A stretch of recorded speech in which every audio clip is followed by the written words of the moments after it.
Accidental love episode 68। तो पिछले episode में हमने देखा था कि मूवी देखने के बाद शुई श्यान के साथ थोड़ा और टाइम स्पेंड करना चाहती थी। तभी श्यान अचानक से शुई को अपने पास खींच लेता है। श्यान इस वक्त शुई के बहुत ही ज्यादा क्लोज खड़ा था। तभी शुई सोचती है, क्या ये मुझे किस करना चाहता है। उसके बाद शुई श्यान को और टाइटली हग कर लेती है और अपनी आंखें बंद कर लेती है और वेट करती है कि कब श्यान उसे किस करेगा। और आंखें बंद करके शुई सोचती है, यहाँ पे तो बहुत सारे लोग हैं। इस आदमी का जो अनकंट्रोलेबल और एग्रेसिव बिहेवियर है, इसे देखकर तो कभी कभी मुझे चिंता होने लगती है। जैसा कि शुई ने कहा, वहाँ सच में बहुत ज्यादा भीड़ थी और श्यान एक हाई प्रोफाइल पब्लिक फिगर है। वो कुछ भी ऐसा वैसा करने से पहले 1000 बार सोचेगा और पब्लिक में किस करना, तो ये श्यान की इमेज के लिए बहुत बड़ी बात थी। जैसा कि हम सभी श्यान को जानते हैं, श्यान स्मार्ट है, सीरियस है, इंटेलिजेंट है और रिजर्व रहने वाला बंदा है। इसलिए इस तरह पब्लिक में शुई को किस करना श्यान की इमेज पर एक बहुत बड़ा इम्पैक्ट डाल सकता था। तभी श्यान शुई के कानों को टच करते हुए बोला, तुमने अपनी ईयरिंग गिरा दी थी, तुम्हें पता है ना। उसके बाद श्यान स्माइल करता है और आगे बोलता है, तुम्हें क्या लगा कि मैं तुम्हें किस करने वाला हूँ। श्यान शुई को चिढ़ा रहा था और ये सुनकर शुई बहुत एम्बैरेस हो जाती है, लेकिन वो फिर भी बोलती है, हाँ तो इसमें क्या प्रॉब्लम है।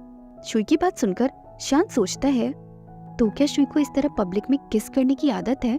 क्या ये अपने एक्स बॉयफ्रेंड के साथ भी ऐसा करती थी? तभी श्यान शुई से बोला, लेकिन मुझे पब्लिक में किस करने की आदत नहीं है। उसके बाद श्यान शुई को उसकी ईयरिंग पहना देता है, लेकिन जैसी श्यान की उंगलियां शुई के कानों को छूती हैं, तभी शुई को अपने कानों में तेज गुदगुदी होने का एहसास होता है और गुदगुदी होने की वजह से शुई अपना बैलेंस खोने लगती है। इससे पहले कि शुई का दिमाग कुछ सोच पाता, हल्की सी गुदगुदी की वजह से शुई की बॉडी पहले ही रिएक्ट करना शुरू कर देती है। तभी शुई बोली, थोड़ा आराम से।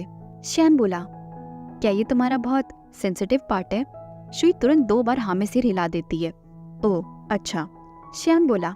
श्यान के चेहरे पर स्माइल आ जाती है क्योंकि वो समझ जाता है शुई की उसे एक कमजोरी मिल चुकी है, उसका एक वीक स्पॉट मिल गया है। श्यान आगे बोला, ठीक है, हो गया, चलो अब। और इस तरह दोनों वॉक करना शुरू कर देते हैं।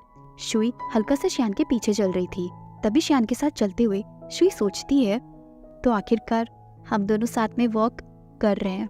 श्यान आगे आगे और शुई पीछे पीछे। श्यान के साथ इस तरह वॉक करते हुए शुई काफी खुश थी। तभी श्यान के ऊपर ढलती हुई सूरज की रोशनी पड़ती है और ये देखकर शुई सोचती है, मैं श्यान में इतना खो गई कि सूरज की रोशनी ने मुझे एहसास करवाया कि श्यान सच में यहाँ पर मेरे साथ है। ये कोई मेरा सपना नहीं है, श्यान सच में मेरे पास वापस आ गया है और अभी इस वक्त श्यान मेरी आंखों के सामने खड़ा है। तभी शुई श्यान के हिलते हुए हाथ को देखती है और ये देखते ही शुई धीरे धीरे हंसने लगती है और हंसते हुए शुई आगे सोचती है, श्यान यहाँ पर है, मेरे पास, मेरी पहुंच में। और उसके बाद शुई तेजी से भागते हुए जाती है और श्यान के साथ साथ चलने लगती है। और श्यान के पास पहुंचते ही शुई धीरे से श्यान का हाथ पकड़ लेती है और उसकी तरफ स्माइल करके देखने लगती है और श्यान का हाथ पकड़ के आगे सोचती है, ये सच में हकीकत है, मेरा सपना नहीं। और इस तरह दोनों वॉक करते करते शाम के नज़ारों का मजा लेने लगते हैं।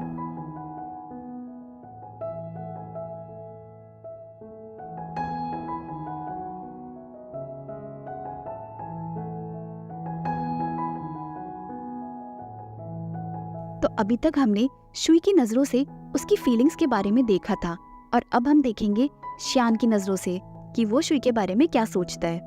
आज श्यान की नजरें शुई के ऊपर से हटी नहीं रही थी, और हटे भी कैसे? आखिर शुई वो लड़की है जिसने श्यान का दिल कई सालों पहले ही चुरा लिया था। तभी शुई श्यान के आगे चलते हुए उसका हाथ पकड़कर उसे खींचते हुए ले जाने लगती है। श्यान आज बहुत खुश था और शुई की सारी हरकतें श्यान को आज बहुत अच्छी लग रही थी। तभी श्यान के चेहरे पर स्माइल आ जाती है और तभी श्यान स्माइल करते हुए सोचता है, ये सब कुछ वर्थ इट है। उसके बाद शुई हल्का सा पीछे देखती है और बोलती है, श्यान। श्यान बोला। शुई ने फिर से बोला, श्यान। श्यान ने फिर से रिप्लाई किया। शुई फिर से बोली, श्यान। जैंग शुई, श्यान बोला। और अपना नाम सुनते ही शुई तुरंत पीछे मुड़कर देखती है और बहुत ही ब्राइटली स्माइल करने लगती है। शुई की इतनी प्यारी स्माइल को देखकर श्यान सोचता है, शुई के लिए सब कुछ करना वर्थ इट है, वो सब कुछ डिजर्व करती है। और इस तरह थोड़ी देर वॉक करने के बाद दोनों जाकर एक बेंच पर बैठ जाते हैं। तभी शुई बोली, कल हम दोनों नहीं मिल पाएंगे क्योंकि मैं शिव को अपने साथ एक आर्ट एग्जीबिशन दिखाने ले जा रही हूँ।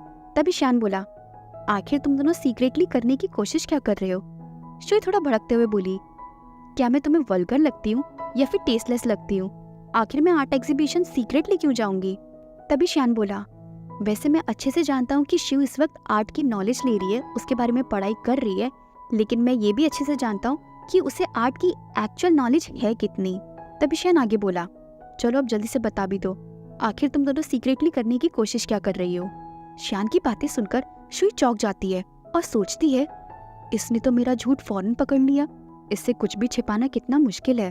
उसके बाद शुई अपना सीक्रेट खोलती है और बोलती है, एक्चुअली शिव को मेरे एक फ्रेंड से मिलना था, इसलिए उसने मुझसे रिक्वेस्ट की थी कि मैं उन दोनों की मीटिंग करवाऊं। कौन सा फ्रेंड? श्यान बोला। तभी शुई थोड़ा हिचकते हुए बोली, वेल। श्यान आगे बोला, क्या कोई आदमी है? कहीं ये वही फ्रेंड तो नहीं है जिसके साथ बचपन में तुमने कैलीग्राफी सीखी थी और उसी के साथ तुम ब्लाइंड डेट पर भी गई थी?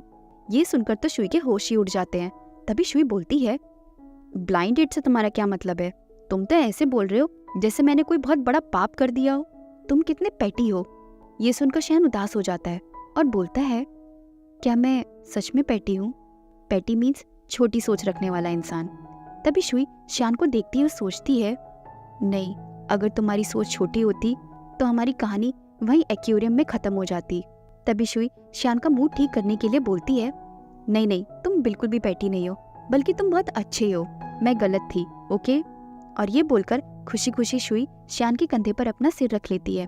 तभी श्यान बोला, लेकिन मैं इतना भी अच्छा नहीं हूँ। तभी शुई सोचती है, इस बार मैं श्यान से कुछ भी झूठ नहीं बोलना चाहती हूँ, मैं सब कुछ सच सच उसे अपनी फीलिंग्स के बारे में बताना चाहती हूँ।